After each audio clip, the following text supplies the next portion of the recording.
Before the Hall of Fame career, before the drama and controversy, there were 22 wide receivers drafted before Antonio Brown in the 2010 NFL Draft. Overlooked because he came from a small school and lacked elite physical traits, Brown still proved every doubter wrong. Today, we'll look at those 22 receivers, who they were, and what happened to their careers, and how they stack up against Antonio Brown's legacy.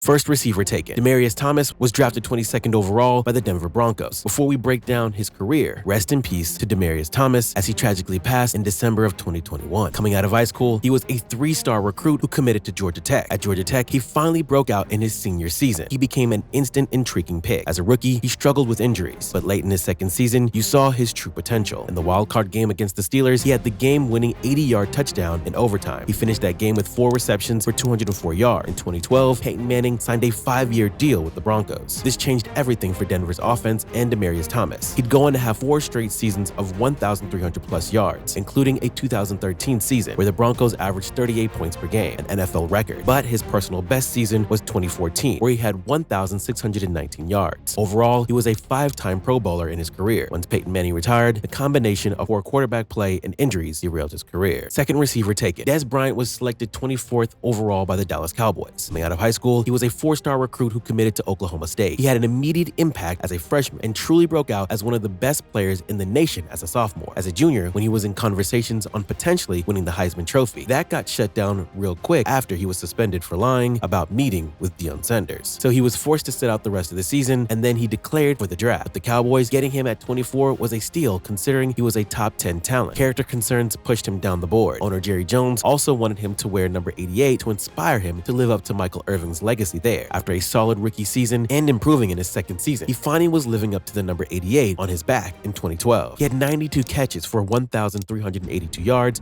with 12 touchdowns. He'd have a repeat season in 2013, becoming one of the league's best red zone threats. In 2014, he led the league in receiving touchdowns with 16. He was a first-team All-Pro wide receiver that season. This was also the season he faced the Green Bay Packers in the divisional round of the playoffs. This is where the controversial no catch happened, where he clearly caught a pass the refs ruled incomplete. He was rewarded with a 5-year, $70 million contract. Fortunately, he suffered a broken foot in that same season. His career went downhill after this. Injuries and lack of explosiveness with age. He never reached over 900 yards again. He had his stint with the Saints and Ravens and hasn't played since 2020. Dexter McCluster was drafted by the Kansas City Chiefs 36th overall. Coming out of high school, he was a 3-star recruit who committed to Ole Miss. He was a gadget player who played running back, wide receiver, and returned kicks. His 40 time was slower than expected at 4.58, and in his small size at 5'9", 165 pounds. In his debut game with the Chiefs, he returned a punt for a touchdown. He ended the season with just 209 receiving yards, but his role was clear. He was a return specialist. In 2013, he made the Pro Bowl as a return specialist. He even had 511 receiving yards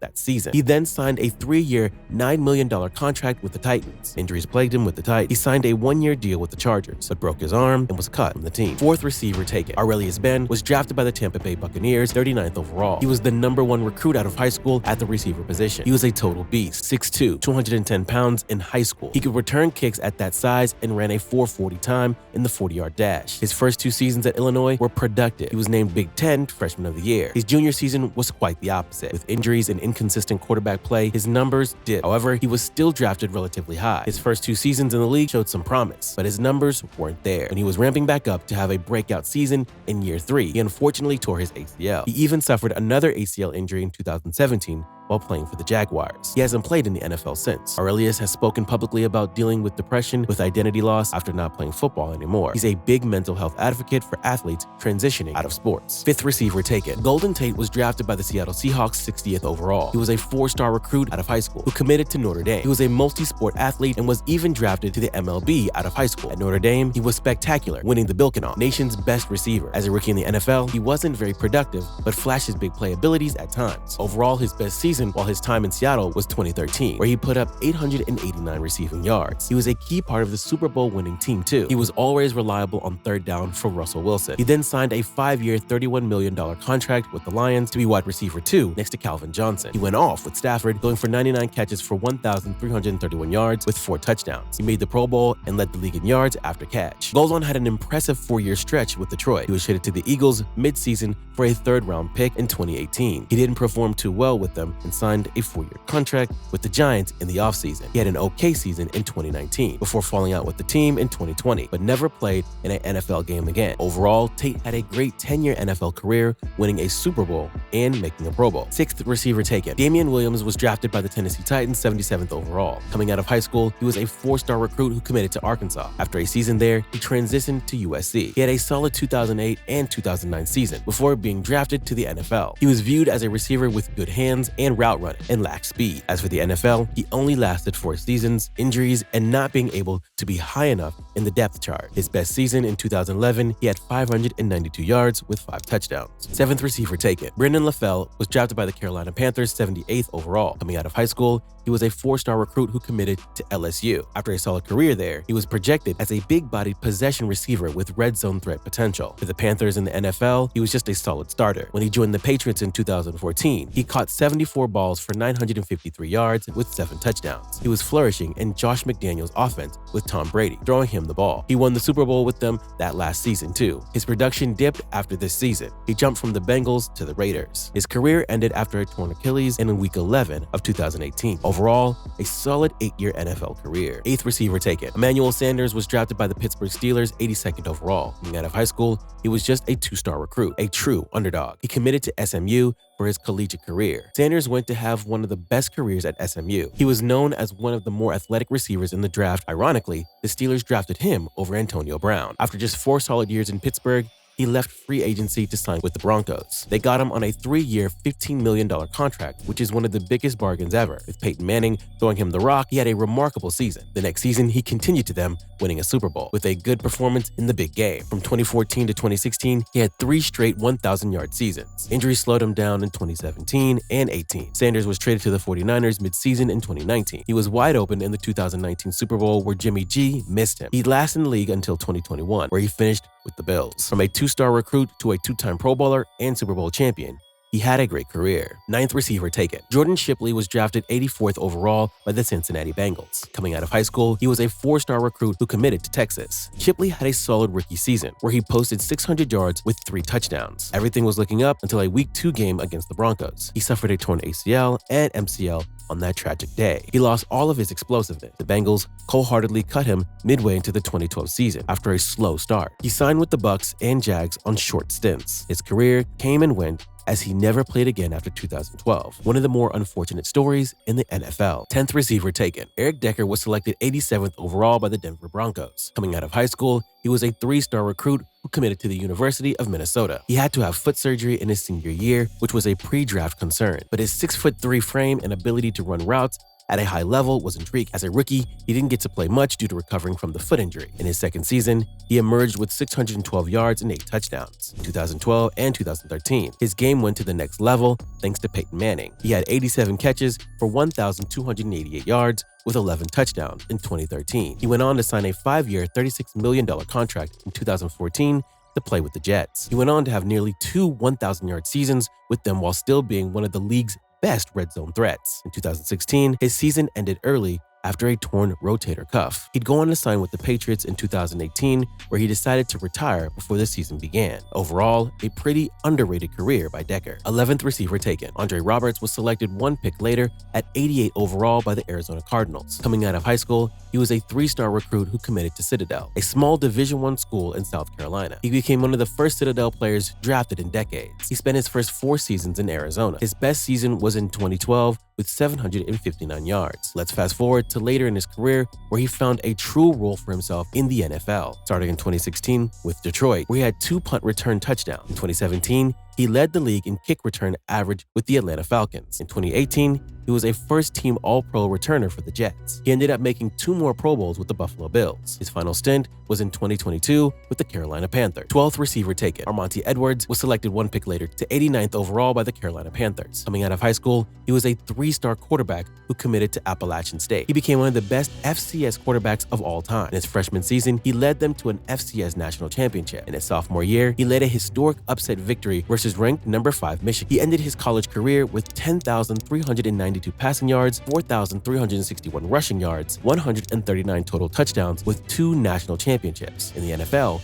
the Panthers hoped to turn him into a gadget player or a slot receiver. Unfortunately, he was just too raw of a wide receiver to work out in the NFL. His career NFL lasted 3 years. Back then, teams preferred big pocket passers at the quarterback position. Maybe if he was drafted in today's NFL, he'd be a real good quarterback. 13th receiver taken. Ironically, Taylor Price was also selected a pick later by the Patriots 90th overall. 4 straight receivers went in a row. Coming out of high school, he was a 3-star recruit who committed to Ohio University. When drafted to the Patriots, Belichick praised his work ethic and toughness, but he never panned out in the NFL. He finished his NFL career with just 3 catches. 14th receiver taken. Mardy Gilyard was selected 99th overall by the St. Louis Rams. Coming out of high school, he was a 2-star recruit who committed to Cincinnati. He had a good college storyline, from not playing as a freshman to becoming academically ineligible his second season. He proceeded to light up the college world in his junior and senior seasons. However, his NFL career came and went. Similar to the last receiver taken, he ended his career with just 6 catches. 15th receiver taken. Mike Williams was selected by the Tampa Bay Buccaneers, 101st overall. 16th receiver taken. Marcus Easley was selected 107th overall by the Buffalo Bills. He was very under-recruited out of high school. He played at the University of Connecticut. From benchwarmer to breakout senior, Easley's rise was the ultimate late bloomer story. He literally got no playtime until he was a senior. As a senior, he broke out with 48 receptions for 893 yards with 8 touchdowns. Combine that with his good frame at 6'2", 210 pounds. However, as a rookie, he suffered a torn meniscus in training camp. He was also later diagnosed with a heart condition. Marcus came back and became a vital piece for special teams. He stayed in that role in 2015, where he suffered a leg injury. Overall, his story is inspiring. A walk-on in college to a 5-year NFL career. 17th receiver taken. Jacoby Ford was selected 1 pick later at 108 overall by the Oakland Raiders. Coming out of high school, he was a 3-star recruit who committed to Clemson. He was also a track star while attending college. He ran a 4.28 40-yard dash, making him one of the fastest players in the draft. Of course, the Raiders selected him. They love speed, but he took the league by storm as a rookie, returning 3 kickoffs for touchdowns. But there wasn't a happy ending for Jacoby. Injuries started taking a toll on him, and he never bounced back. Overall, he was an exciting return man in the league. 18th receiver taken. David Reed was selected 156th overall by the Baltimore Ravens. Coming out of high school, he had no rankings or star. He took the JUCO route and dominated at Pasadena City College. After that, he received multiple Division I offers and attended the University of Utah. His breakout as a senior there, which drew interest for him to be a mid-round pick. As a rookie in the NFL, he was a great return man, but just like Jacoby Ford, injuries caught up with him in his second season, where he suffered a torn ACL. He was part of their Super Bowl in 2012. His career would last just 4 seasons. It's still a great story, from JUCO to Super Bowl champion. 19th receiver taken. Riley Cooper was selected 159th overall by the Eagles. Coming out of high school, he was a 4-star recruit. He also was a baseball star who got drafted to the MLB out of high school. He decided to play for the Florida Gators instead. He broke out as a senior there, and his 6'3", 222-pound frame intrigued the Eagles. His first couple seasons in the league were slow. He finally broke out in 2013 under a new coach. He had 835 yards with 8 touchdowns. For his efforts, he received a 5-year, $22.5 million contract. That contract ended up being a total overpay. He never replicated or improved on his 2013 year. 20th receiver taken. Kerry Meier was selected 165th overall by the Atlanta Falcons. Coming out of high school, he was a 3-star recruit at the quarterback position, committed to Kansas. However, after the team decided not to start him at quarterback, he pivoted to play wide receiver to get playing time. As a junior, he broke out with over 1,000 yards. Overall, he finished second in receptions in Kansas school history. In the NFL, he was going to be a big-body possession receiver. Unfortunately, the football gods had different plans for him as he suffered a torn ACL in the preseason of his rookie season. He only lasted in the NFL until 2012 and never signed with another team again. 21st receiver taken. Carlton Mitchell was selected 17th overall by the Cleveland Browns. Coming out of high school, he was a 3-star recruit who committed to USF. After just a solid career there, he declared for the NFL draft after his junior season. He was viewed as a big-body receiver with high potential for the Browns. His poor route running was something that had to be developed. Unfortunately, he never worked out in the NFL and only lasted until 2013. 22nd receiver taken. Desmond Briscoe was selected 191st overall by the Cincinnati Bengals. Coming out of high school, he was a 4-star recruit who committed to Kansas. Yes, him and Kerry Meier played there together. He was even better than him statistically, with 92 receptions for 1,407 yards with 15 touchdowns as a junior. He wasn't quite as long or athletic as his peer. He ended up being cut by the Bengals camp. 23rd receiver taken. Antonio Brown was selected 195th overall by the Pittsburgh Steelers. Coming out of high school, he was a 2-star recruit. His biggest concern was his grades. They were too low to attend a Division I school. He was originally going to attend Florida International University, but they blocked him due to his grades and reported off-the-field behavior issues. He had to go to a prep school in North Carolina that was designed to give athletes a second chance. Eventually, Central Michigan offered him a walk-on role, but he made sure they'd offer him a scholarship fast. After a dominant freshman season with 1,000 receiving yards, he got offered that scholarship. After 2 more dominant seasons, he declared for the NFL draft, but NFL scouts didn't like his game. He was too small, bad 40 time, and went to a small school. But he was doubted his whole life and ready to get to work. After a rookie season with limited snaps, he took over in year 2 and beyond. We're talking 6 straight seasons with 100+ catches. He was widely considered the best receiver during his stretch, but eventually things went south. He started to be the Antonio Brown we know today. Eventually, he was traded to the Raiders. However, that didn't last long and he was cut by the team in no time. He signed with the Patriots for 1 game before getting into more trouble and getting cut. Tom Brady wanted him in Tampa Bay, so he got another chance in the league. While playing a supporting role, he won a Super Bowl with them, but it all came crashing down in January of 2022. This is where he walked out of the game shirtless, giving up on his team. His career ended as you'd expect an Antonio Brown career would. Overall, during his peak years in Pittsburgh, he was one of the most dominant receivers we've ever seen. No other wide receiver in this draft class really comes close. Only 5 receivers on this list ended their careers with at least 5,000 receiving yards. If you enjoyed this video, subscribe and click on the video on the screen.